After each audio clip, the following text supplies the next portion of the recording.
Awesome. Hi, everyone. I'm Shilan. I am a customer success manager for Meetup Pro. Welcome to another Meetup Live event. Today, we're joined by the CMO of the Meetup Pro community, Amandine Aman, for discussion on how the Le Wagon community expanded from one location to dozens and grew their network to include 100,000 plus members in 48 groups worldwide. During this event, you will learn the secret to driving business growth with free events and consistent branding. You also learn how to launch and manage a location in a new city, no matter where you live. Amazing. And just going to go over some quick event guidelines. This event will be recorded, but you will not appear in the video. Your audio will also be muted during the event, but if you have any questions, submit your questions in the Q&A feature at the bottom of your screen. Closed captioning is also available, and to turn it on, click on the live transcription button at the bottom of your screen and select your preference. In quick agenda breakdown, we'll be doing a quick introduction, presentation, and then we'll dive into the Q&A session at the end. And then I would love to introduce our panelists today. Amandine Aman is a brand and growth marketing leader with a remarkable international career, presently serving as the CMO at Le Wagon, a world-renowned tech training institution. Thank you, Amandine. Hello, everybody. Thank you, Meetup, for having me. I'm so excited to have the opportunity to talk about Le Wagon. I just want to say hi to everybody on the call, and more specifically to all the people part of the Le Wagon community around the world. And I hope you will enjoy this presentation. So let me, if you will, now share my screen and walk you through this great content. I hope that will be very informational. So today, I'm going to introduce myself a little bit and tell you about who I am. I will try to not to bore you too much. And then I will go into what Le Wagon is, what we've done so far, what the community we have stands for. And then I will also tell you a little bit more about how we are currently using Meetup and Meetup Pro. And we've been using Meetup Pro for a while because we love it. And then after that, I will give you some tips on how to start, right? So like from 0 to 1, your first concepts. And then I will go through how to launch more than one city, more than one group within the same umbrella. And then I will also try to give you some ideas on how to continue to challenge yourself as a community to continue to be inspiring. So a little bit about me. So my name is Amandine Aman. So my parents were very innovative and it's quite easy to remember. So I am a brand and marketing advisor. I am a fractional CMO working with various companies. And so you can find me easily on LinkedIn. I post a lot of content about brand and marketing, and I read all my messages, so don't hesitate to reach out. In my past life, I've worked at Uber. I've also helped companies like Luco, which is like the #1 neo insurance in Europe. I work currently at Le Wagon, and I also worked at FMCGs, Mars and McCain. And so about me is just that I have always lived and worked and traveled around the world. So my career is truly international. I still have a very thick French accent, but I've lived in many places around the world. So initially, I started working in Paris in European capabilities. Then I moved to Berlin, where I also worked as a director of marketing in EU capabilities. Then after that, I moved to London and I started working at Uber in EMEA capacities. And then I moved to San Francisco to have global scope and marketing global scope roles within Uber, where I also help hire all marketing teams around the world. So obviously I traveled in Latam, India, APAC, and now I live on the East Coast, and I also work with Le Wagon in global capabilities. And so disclaimer, what I'm going to say is what I stand for and what we stand for. You need to show up for your community. You need to be there. You need to meet people around the world. That's how you build trust. And you also understand your community realities around the world. And so about me, Again, when I'm not when I'm not a brand expert and a marketing expert, I play techno and I produce techno, and that's also another part of my community. So this is me playing in clubs in San Francisco with my bandmate Rose. So we play as Subjacent, and I play solo as Andy Mandy. So if you're in San Francisco on the East Coast, I play often. So we'd love for you to join and to listen to our music. So let's talk about Le Wagon and Meetup Pro. So first of all, Le Wagon, I don't know if some of you have heard of us or not. I'm sure many of you know Le Wagon. So we are a global leader in immersive tech training since 2013. So we have 20K graduates around the world. We've been consistently ranked as one of the best and the best bootcamp in the world. We help people start a new career with our bootcamp program, but we also help professionals acquire specific tech skills with our skill courses. Our education is on-site and online. It can be full-time or part-time, and we have a very high NPS and satisfaction rate. And most importantly, in the case of this presentation, we have 40 schools around the world, and that's why we leverage Meetup to help us grow. Our tech bootcamps are about 200 to 400 hours, and they teach web development, data science, data analytics, and data engineering. And our skill courses teach data analytics, data science, no code for all the professionals out there who like to, learn Python to go faster with their analysis, for instance, or build awesome, solutions with no code. And so we've been using Meetup for a while. And so this is the map of all our Meetup groups around the world. And in fact, it's been very successful. And we've been since 2016 working with Meetup. So I was telling you, we have 48 groups. We are in more than 29 countries. We have more than 110 members. I was looking at it the past days. We have grown since then. We hosted more than 11K events, and we got a lot of RSVP, as you can see. And so we've been doing that because it's been very successful. And as a fun fact or thing that I like to share with you, my favorite feature on Meetup Pro is the fact that you can really understand better your audiences and the groups, the behaviors of members, and leverage their name, their email, etc., to invite them to more events and to show them what's relevant to them via a great CRM strategy. But before we start, community is a very, very big word. And so I want to specify what this presentation is about. So there are different levels of community strategy. Obviously, there is the business level, the community level, and the more tactical level. And so I could spend hours talking about our great community when you're students and then alumni. But for the purpose of this presentation, I will focus most of the things I'm going to talk about on learner growth via events. So growing your initial set of community members that can in the future become advocates, students, and more.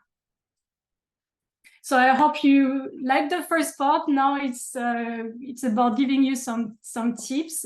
And so for these tips, I'm going to spend a little bit more time from 0 to 1, because this is probably the most important thing, right? Being clear about your community, clear about your brand, clear about what you want to create. Because if this is clear, then your foundations are very solid, and then you can scale faster. And so we are kind of a boot camp. So we give prep work, and the prep work I'm giving you is your brand positioning and your community focus.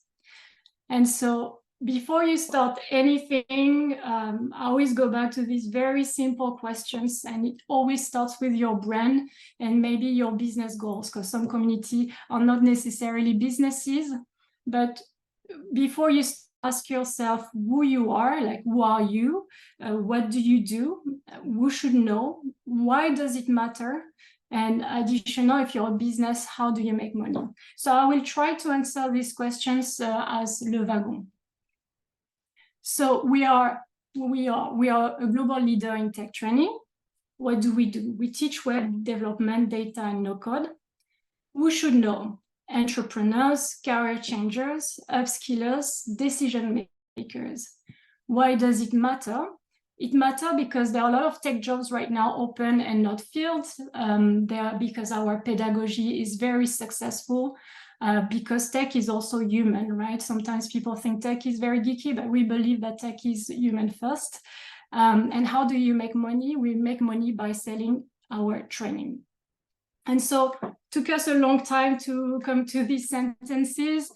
So, you probably start with like many sentences and refine. So we encourage you, and I encourage you to, ask yourself why, and come to the essence of what you do and why you do it. Then moving on to the community focus, right? So what is your community focus? So your brand positioning. And so the community focus is really the intersection between what is driving value to the business and what's driving value to members.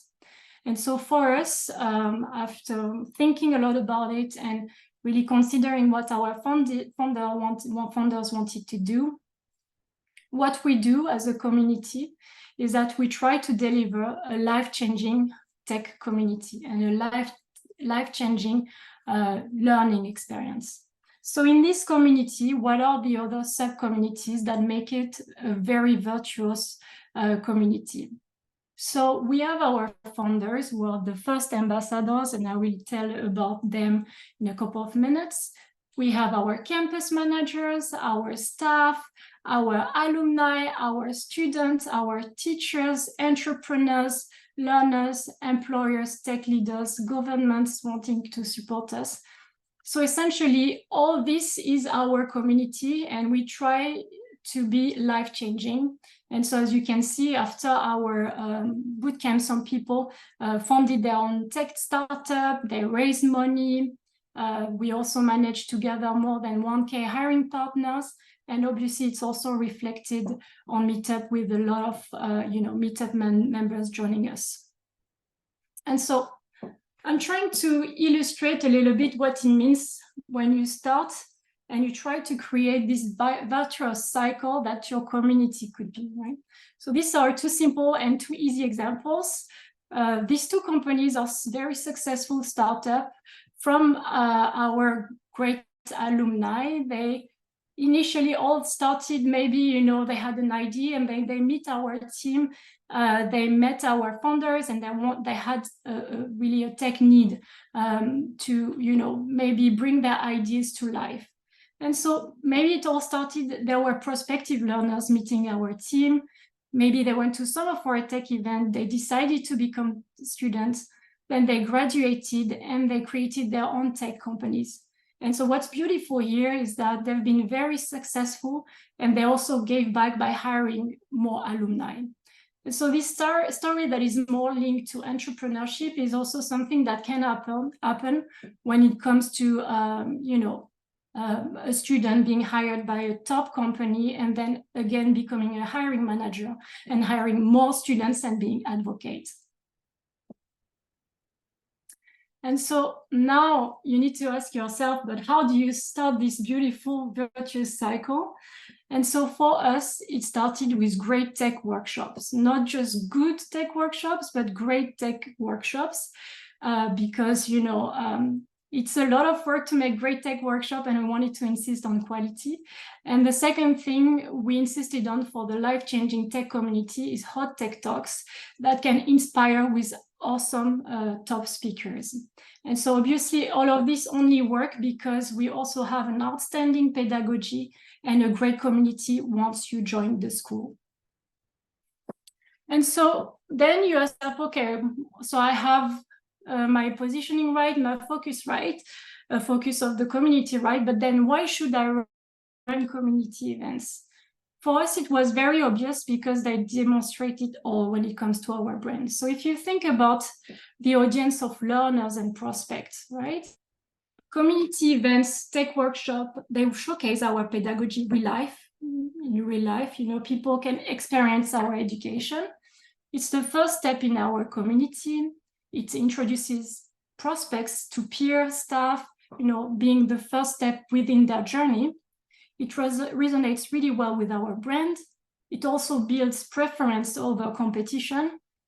And I can tell you it's also a very sustainable channel versus, maybe a more impersonal channel like paid social or paid search. So now that you are convinced about, maybe for your brand doing more community events and acquisition events, let's say, what should be the right topic for your brand? And so I always say it starts with SEO. So you could probably look for what people are searching for right now in your domain. You could maybe, if you're a brand or a company, maybe you have like a customer support, maybe, people ask already questions about what you're doing, your environment, your domain. What do people have on their mind? Do they have blockers? Do they have worries? So that could constitute already a good topic for some events and for your direction. Another thing that you could look at are the news trends. What makes the news right now? What's a hot topic that could interest your audience? So that's part of your benchmark. Another thing you can do that is also very important is the competitive content. Globally, what are people on Meetup doing right now? Maybe if it's not on Meetup, maybe it's on YouTube. What do people post on YouTube, social media, related to what you're trying to build? And then lastly, locally, what are people on Meetup or elsewhere in your city already doing? So once you have these 4 components, I think you should already get a good sense of the direction you should get into. Now, the second phase is my favorite, which is how do you differentiate? So maybe there is no competition on what you're doing, and this is amazing because you have demand and you'll be the first one. But maybe there is competition, and then you should ask yourself, okay, what could I do better than the competition or people in the same space?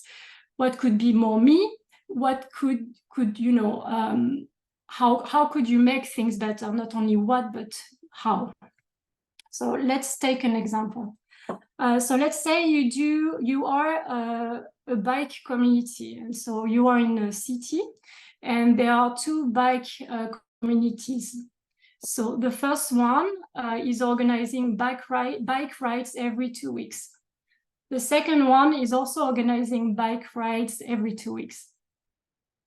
Then what's the difference between the 2 of them? And so this is where, you can start thinking of things, how you could, really differentiate. So an example of that could be, okay, so maybe one could be more for advanced bikers or mountain bikers. So it could be by topics or subcategories. Maybe the other one is more accessible to families. That's also a good way to differentiate. And so maybe one, you just have to bring your bike and you can start riding with a group. Essentially, people are there and they start their ride. You just have to come on a T day, a D day, and you just join the bike ride. So that's one way of having a community experience. Maybe in the other group, you actually bring your bike, and when you arrive, people already know your name. They already know your name. You immediately have a buddy. They give you a booklet to tell you about the future bike rides, how to get started with the bike, how to fix your bike. And the next time you come to an event, maybe they will even have a mechanic to help you fix your bike. So those are ways how you can differentiate and bring great value without investing too much money.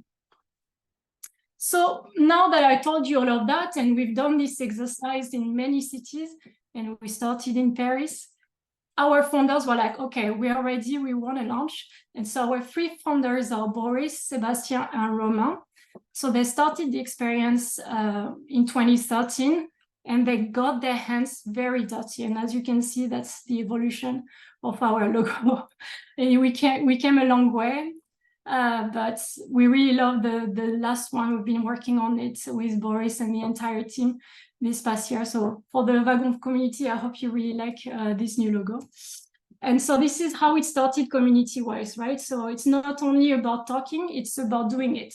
And so as you can see, our 3 founders were really deeply involved with the community events, but also running themselves workshop, running themselves, even the batches and being the teachers, etc., right?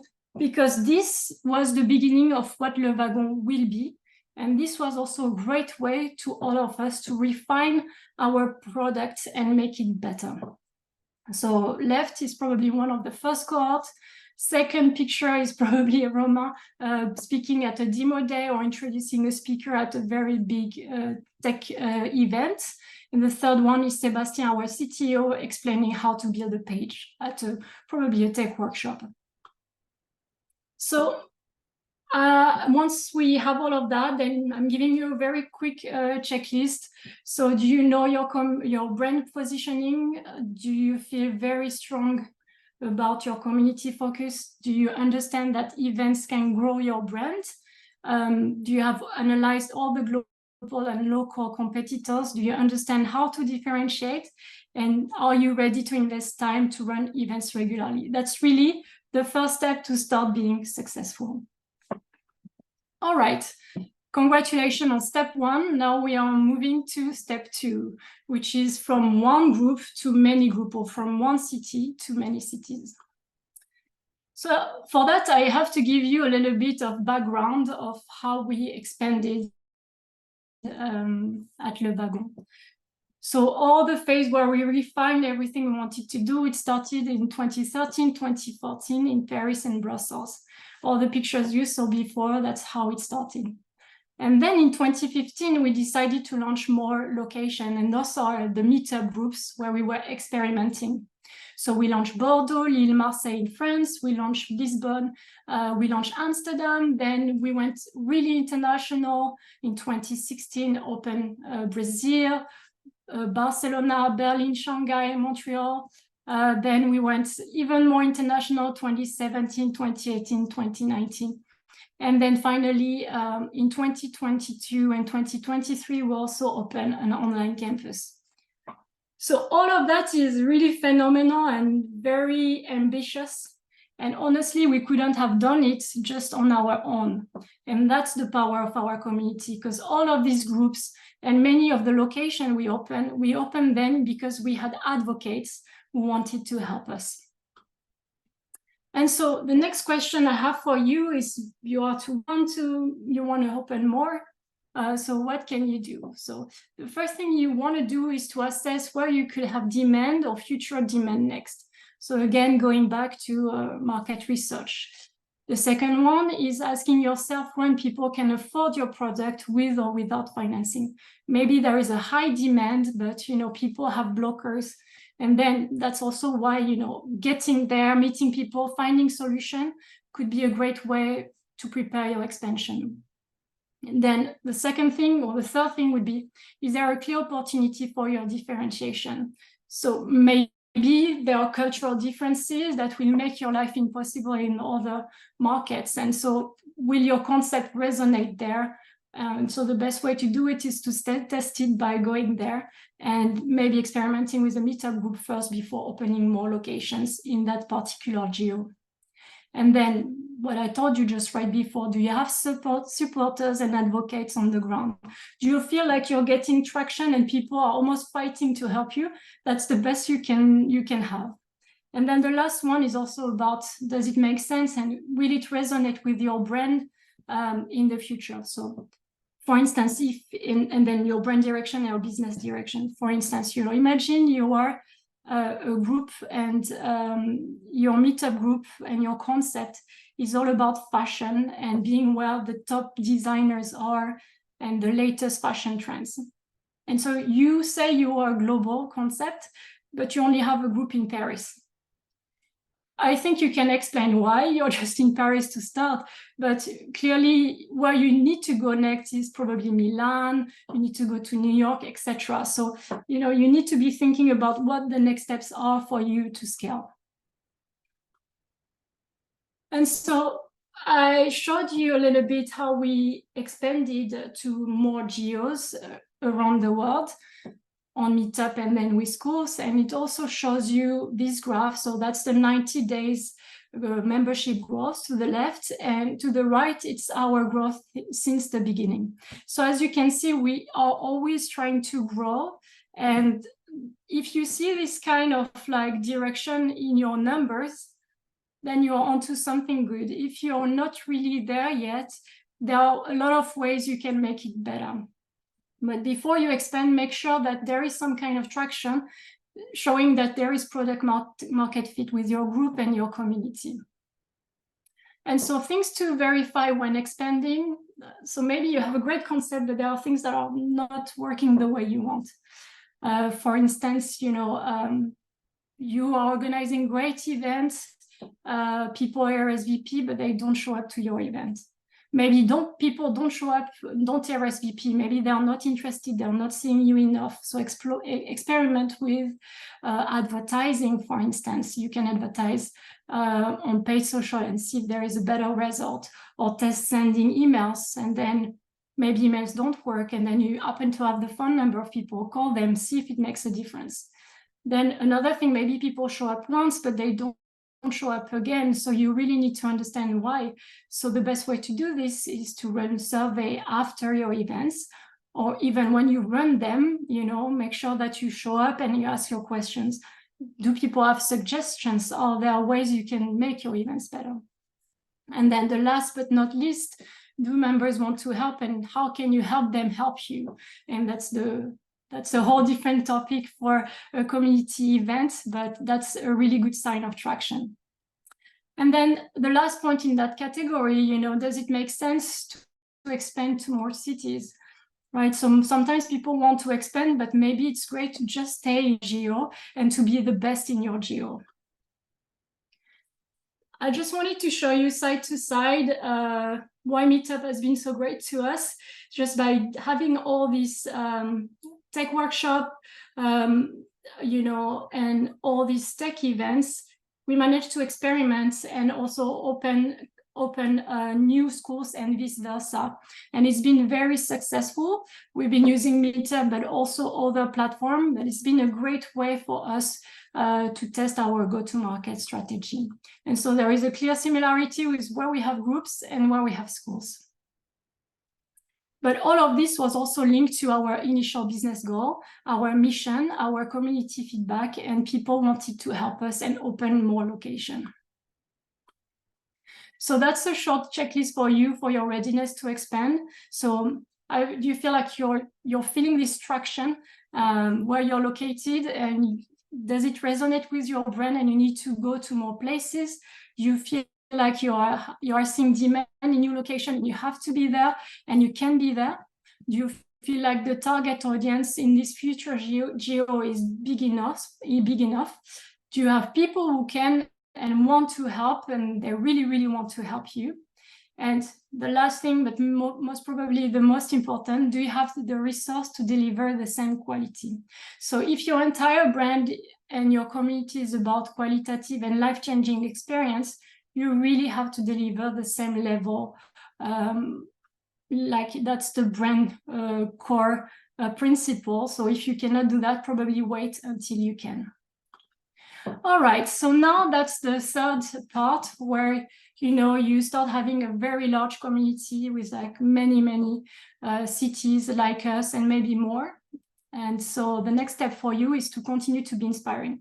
When you run so many events and so many community events, it can get boring. So you need to start thinking outside the box.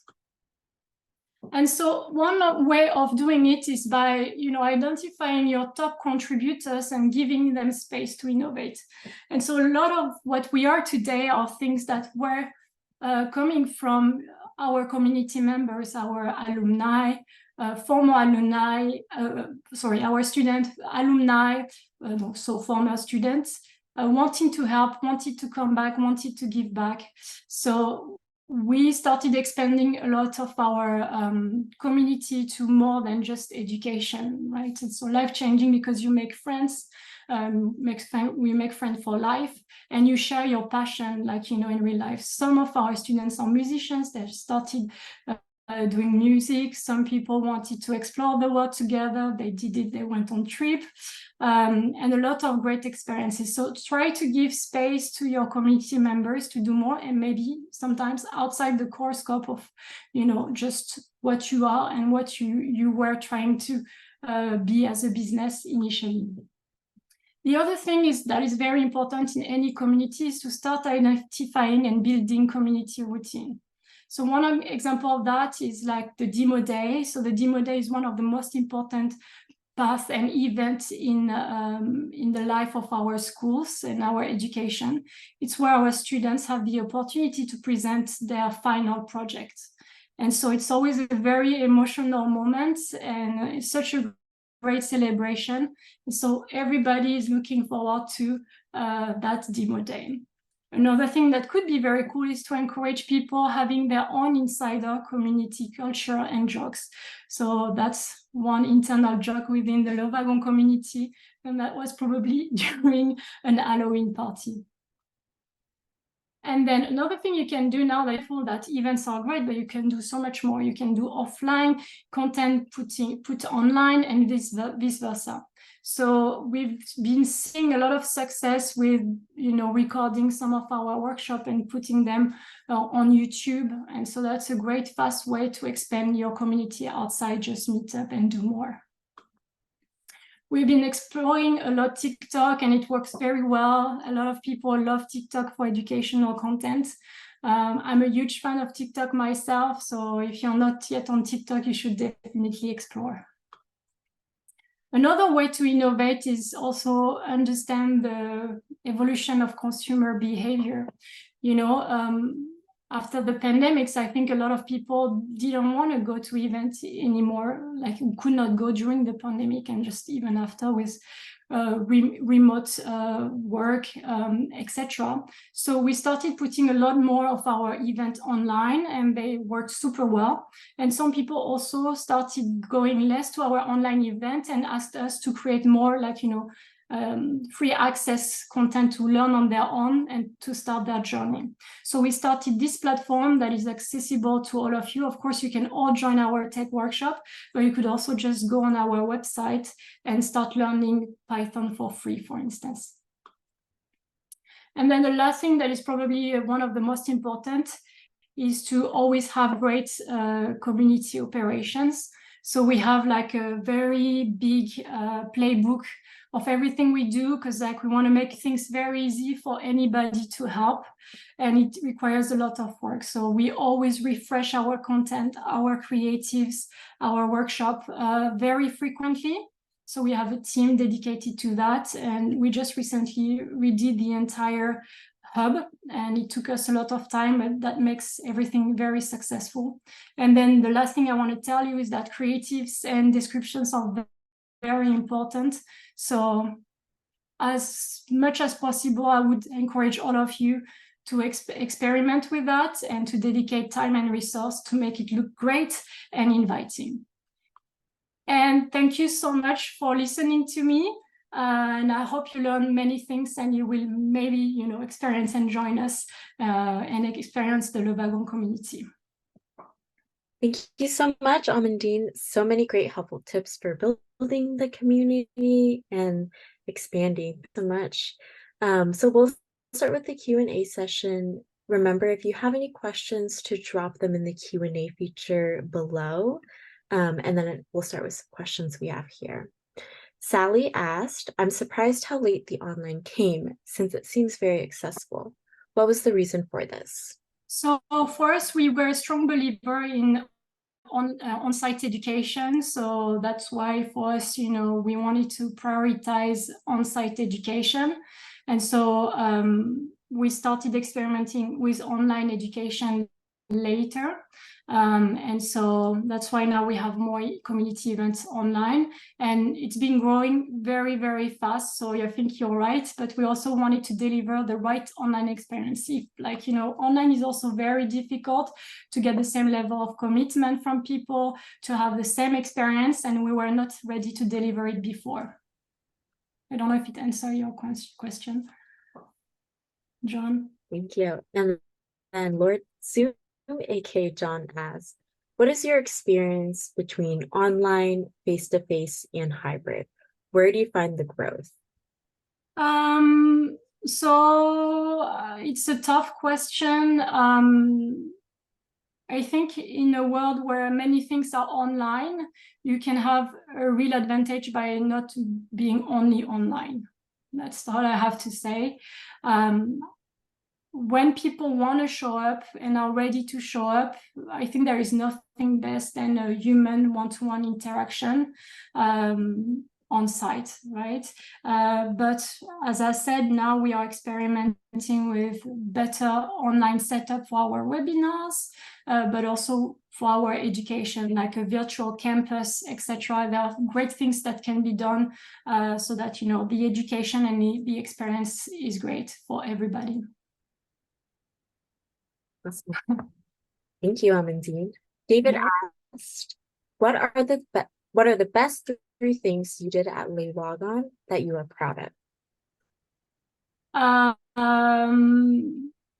I think, you know, everything I've presented here is not my work. And I think it's very important to remember that. It's the work of everybody who believes in Le Wagon. So that's the first thing.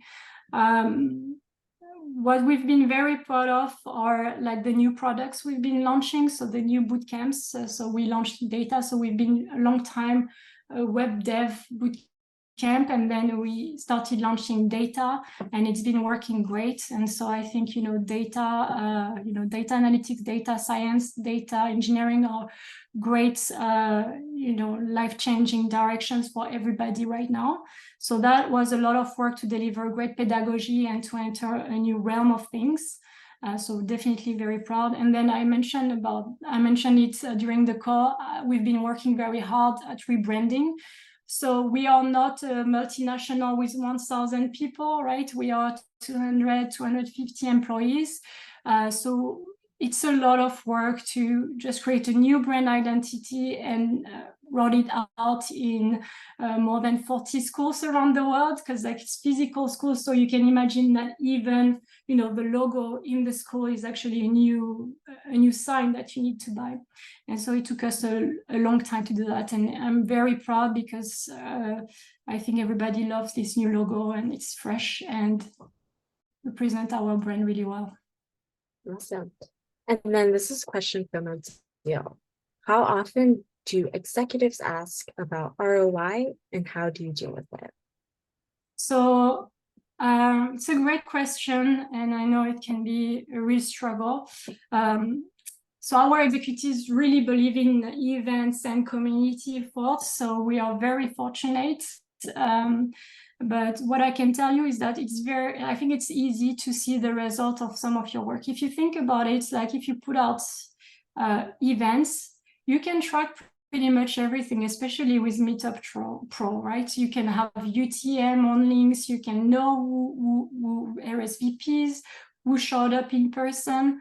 And then if you have a funnel, you can re-identify people when they become, you know, lead on your website, and then when they convert. So if you know all the people attending your events, how much cost was allocated to it, then you can really make great calculations.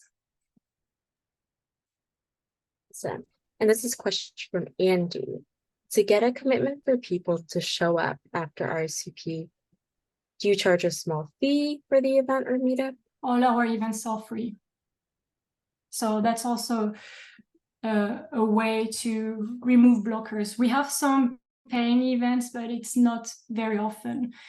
Our mission is to get more people into tech. So we want to be open. We want to work with you know, organizations, governments, banks to also get great financing options for our students. So if you go on our website, by geo, we have also ways how we can help you, or we can help you get financing and funding for our bootcamp and our education.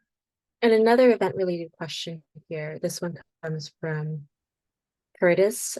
How do you decrease online no-shows? I mean, I think for us, we have slightly a little bit, like we just have a little bit more no-shows online, but not too much. I think it's the same strategy. If you have a strong CRM strategy to make sure that people come back or just come and show up by sending reminders, etc., I think you'll have a great success. actually, you know, when you're online, it's easier for you. You don't have to commute, etc. So yeah, it's all about your CRM strategy and experimenting both online and on site to get the same, try to reach the same results. But yeah, you know, if you see any benchmark, a lot of people RSVP and don't show up. When I say a lot, it depends, right? But your goal is to make this number better each time you do it. And maybe, you know, your targeting initially was wrong, and then you got a lot of RSVP and nobody showed up. So you need to experiment with your audience, your messaging, and then your re-engagement strategy. So the best way to do that is to each event test different things, and then also, if you can, you know, run surveys or call people, or send them emails to ask them, why didn't you show up? Or if they answer, great. If they don't answer, then probably not the right audience for you. Thank you, Amandine. And this is another event-related question coming from Remy. I'm surprised how hard I am finding places to host in-person events due to cost of space. Mm-hmm. Am I missing a resource? Is there any resources that you can share here? Yeah, absolutely. So places like our schools, for instance, if it's the right type of event you want to throw for us, right, which is like, you know, around tech empowerment, etc., also can be places that could host events like that, right? We always look for partners. We open our schools sometimes between batches to host event. Of course, it has to be relevant to the communities we are trying to build, but that could be a way. So maybe there are, you know, people in your city or around you that could, you know, be open for you to use their space. That's a great way to do that. And that's why I'm also insisting on, you know, the importance of finding partners and having a great network. And so I think if you have a space issue, there are probably solutions, but you need to be a go-getter and just ask a lot of people, enter different communities, tell them about your project, what you're trying to achieve, and you'll be surprised. A lot of people do want to help, especially if you have a very strong vision and a convincing story. And question from Curtis. Oh, I'm sorry. Question from Akshaya. What are the difficulties that you faced? When I always face so many difficulties. I think what's very difficult is when you think it's gonna work and it's not gonna work. And so that's why in the go-to-market strategy, you can spend your life in numbers, reading research, and then you show up and then you realize it doesn't work, or like, you know, you just start launching it and people don't react to what you're doing the same way than you were expecting. After all, I always say that we are human, and it's really important to show up and to have your own analysis as a human, experimenting the communities, the places where you want to open. So that's, I would say, one of the largest difficulty I faced. Another one is also budget, right? Sometimes I would like to do great things and I don't have the budget now. So with my team, we try to be very creative and maybe move some of the concept online or just postpone to a later date and continue to work on the concept. And this question comes from Alan. Please tell us more about getting members to help with or hosting with events. Absolutely, right? So I think it could be like people who are already students and then they became alumni and they want to continue to be in touch with the school and continue this experience, give back. And so they just reach out to our campus managers and ask to help. So that could be a way. Another one could be, someone who has like a very great achievement and want to talk about their startup, right, or talk about their project. And so they naturally come back to you because, you know, if you have a size, you know, it could also be a win-win situation where people can also advertise some of their product or be in touch with more people. And then I think if you have a great product, so that's why when I said it's great to have events, etc., but it's also very important to work on your product, to make it the best it could be, because you will have raving fans, and raving fans, they just want to help. They just want to be part of the story. And some of them, for business reasons, also wanted to open schools, right? So that could also be one reason why, or they were naturally wanting to bring this concept to their city because they loved it so much, and they felt like where they were coming from, there was something missing for the people they knew. And so, yeah, so I don't really answer your question, but what I'm trying to tell you is that if you have a great product that people love, you will have very virtuous cycles like that that you don't suspect that will happen. Thank you, Amandine. And this question comes from Rick. What's the optimal time range for video presentations that don't lose the viewers shorter attention spans? Well, I have to tell you, our events are long. So, it's not 30 minutes, right? It's more like 1 hour, 2 hours, right? Because like great workshop, it's really difficult to teach something, an actionable thing, without, you know, defining concepts, etc., and having hands-on, you know, like maybe there is like a part of like with a teacher telling you concept and teaching you concept, and then there is a part where, like our education, where you need to figure it out alone, and just like, you know, start coding and making mistakes, etc. That's not something you can do in 30 minutes. So for workshops, our workshop can be 1 hour to 2 hour long. And then we also have sometimes like a social events around them. For panels, speaking, you know, hot talk, like hot tech talk, etc., I think it would be really similar to the current conversation we are having, but it might be a little bit hybrid, where you have like an on-site, like in our site venue, so most likely our school or one of our partner space, and then we record and like we make sure that all the questions are being addressed and answered from the people online, and making sure that the online experience is also very good with like a moderator, etc., etc. Awesome. And coming from Cherish, where are you powering your community hub? So if it's about, so we are thinking about that right now, actually, but I've always used Notion quite a bit everywhere I've worked at, just because Notion is such a great library. So for everything community related, we have a lot of our marketing operation on Notion. Right now, a lot of our community operations are more on Slack and etc., but we are working at finding something much better to deliver even more value.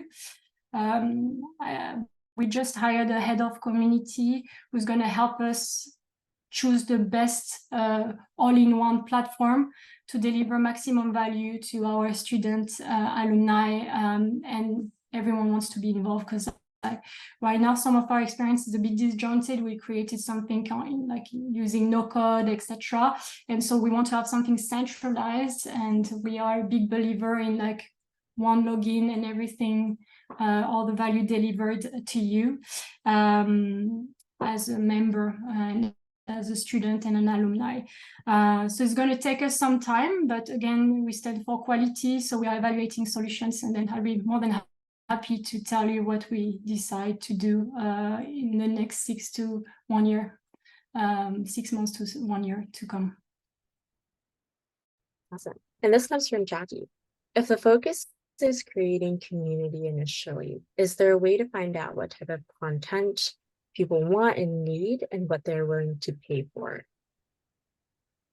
Yeah, of course. I think, you know, like anything marketing, it's about audience and adequation between the audience and the demand and the reaction to specific creative and content, right? And so that's my answer to you, which is like, you have an audience, really think deep about what could interest them. So if you go back to my presentation when I was telling about, you know, the topic, the SEO topic, the customer questions, the competitive landscape and how you can differentiate, So if I were you, I would spend a lot of time trying to understand my audience and how you could bring value to your audience. Then once you have that, the next step is how can you really translate that into a great event or a great blog post or a great content. And slowly but surely, you will identify by testing many things what works and what doesn't work. And then obviously I talked a lot about events, but you could do that with blog posts. You can do that with social media. You can do that by going on TikTok and, posting every day different type of content on different hashtags. And you will have very quickly a good sense of what can go viral, what can work and what cannot work. Once you have that, then you can move to paying content or gated content. Or paying events if that's what you want to do. Thank you, Amandine. And this is a great question from Anonymous. How do you reignite participation in a meetup group that has stagnated? Would adding a newsletter help? Any other tips here? Yeah, I think that's a great question. And I think it always goes back to understanding why it has been stagnating, right? Is it because you haven't done much? Do people react less to that, or have you put the same amount of effort or not? So I would try to look back in time at what used to work and what you were doing at the time and what's happening now. Then if you had people doing similar things, their group, what are they doing now? Are they getting bigger or are they getting smaller? Are they still active or not? So you can also understand the trend.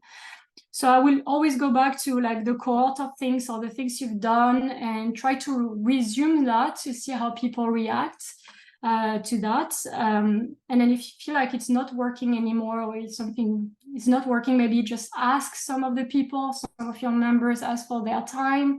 Maybe they want something different, maybe they move away, maybe they don't have time, I don't know. But like, again, like analyzing research and trying to resume what used to work in the past. Because if it used to work in the past, it's very likely that it will start again if you start putting the same amount of effort. Now, if people now don't want to be doing events but prefer to do it differently, then you need to understand what's the next step for you. Maybe, it's not on Meetup only, but maybe it's on Meetup and Discord, or maybe it's like something else. I don't know what it could be. Awesome. And this is also a great question from Sally. How is the customer journey between free event and paying for your service? How do you convert your audience? Yeah, that's a great question. So like, as I said, some of our members became students, but some didn't, right? But many became students. And so imagine, right, you have an intent to change your life and, get into tech. Then you start browsing different options, then you end up being on Le Wagon and you have a great experience at an event. You want to learn more. And that's when, we can be in touch with you. Our admission team can be in touch with you, like tell you more about the program, answer your questions. And that's, by having a human interaction, that's also how you can have people go through like different steps in the funnel. Maybe some people loved it, but they are not ready to start their journey for financial reasons, or because they're still students at other institutions, or because they have a project or a family thing in the work. And so it's also very important with your CRM and your approach to place these people in specific buckets of similar needs and reactivate them very often with the right content, right? So the worst that you can do is just blast everybody and just say, hey, we open a new batch, join us, right? I think everybody have different needs and you need to understand their needs and put people in buckets and deliver value. For instance, right? If they need help financially, then you can have them talk to some of our admission members who can help get fundings and financing. That could be one. propose a call, maybe they want to call, you send documentation, and then you resume the conversation 6 months after. We are in the education space where it takes time to make up your mind, to invest time and energy and money to change your trajectory or to learn new skills. So we also have to be mindful about that and just understand where people are in the customer journey and have the right strategy. We are not a direct response type of product. We are here to inspire people and to help them become students. And sometimes it works and sometimes it takes years, and sometimes it's like right away somebody's convinced, I want to start now.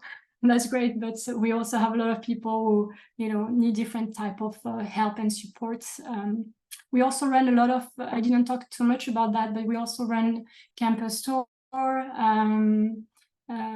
admission-oriented events that can also help prospects ask their questions and meet former students, alumni, or even experts that can reassure them on the trajectory or give them tips. Awesome. Thank you so much, Amandine. That wraps up our Q&A session. Thank you to everyone who inputted their questions for Amandine. And thank you so much. And again, thank you all for joining us today. And thank you again so much to Amandine for your time and for teaching us how to grow your community with Meetup Pro. Before we go, we have just a couple resources we would like to share and a couple additional announcements as well. So we launched a Discord community for Meetup organizers where you meet other fellow organizers around the world, get advice from mentors, organizers with years of experience in managed groups on Meetup, and hear about updates related to features that are being released on Meetup as well. If you're interested in joining, you can scan this QR code right here on the screen and join our Discord community.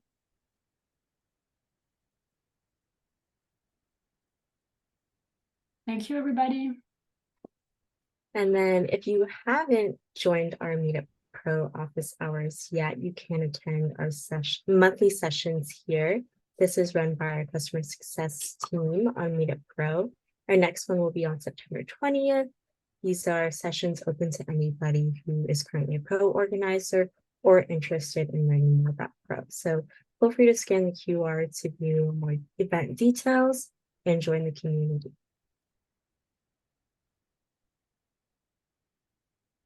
And if you haven't tried Meetup Pro yet, get started today. You can get started with the 3-month trial. And you can put all the practice and great tips shared by Amandine today. And as a reminder, you will be able to view a recap of this event in a few days on our Community Matters blog at meetup.com/blog. Thank you again for joining us, and take care, everyone.